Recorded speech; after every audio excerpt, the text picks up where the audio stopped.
Madame, Monsieur, bonsoir et bienvenue sur iWatch Web TV. Des camions du Programme alimentaire mondial contenant 300 tonnes de haricots ont été empêchés d'entrer au Burundi vendredi 21 avril. Ces camions venaient du Rwanda. Sur ordre de la police burundaise, le PAM a donc été sommé de réexporter ces vivres vers le Rwanda. Ce lundi 24 avril, la représentation de cette agence des Nations Unies au Burundi essaie de demander des audiences aux plus hautes autorités du pays afin de connaître la raison de cette mesure.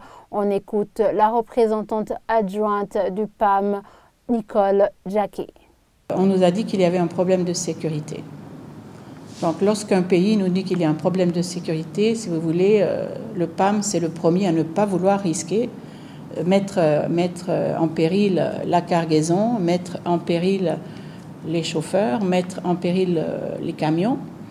Donc nous avons donc décidé de faire les demandes de réexportation pour que ces camions retournent dans la centrale d'achat de Kigali. Et les formalités d'exportation ont été faites hier puisque dimanche l'OBR est fermé.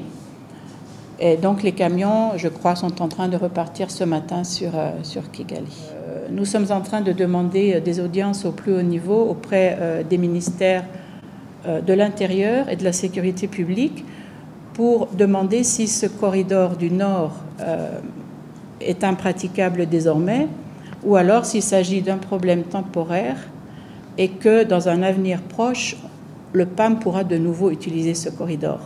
Et selon toujours le PAM, cette aide était destinée à plus de 100 000 Burundais victimes de crise alimentaire et aux réfugiés congolais. Et côté transport, le PAM aurait perdu une somme importante. Suivez encore une fois la représentante adjointe du PAM. Alors cette aide, les 300 tonnes qui étaient à la frontière, étaient destinées à 112 000 personnes. Alors il s'agissait de réfugiés congolais dans les camps et d'autres personnes vulnérables qui souffrent actuellement de la soudure. Le PAM a perdu en transport. Alors on a calculé que la diversion, on peut appeler ça une diversion, va coûter 35 000 $. De son côté, la police burundaise explique que le Rwanda est une source d'insécurité pour notre pays.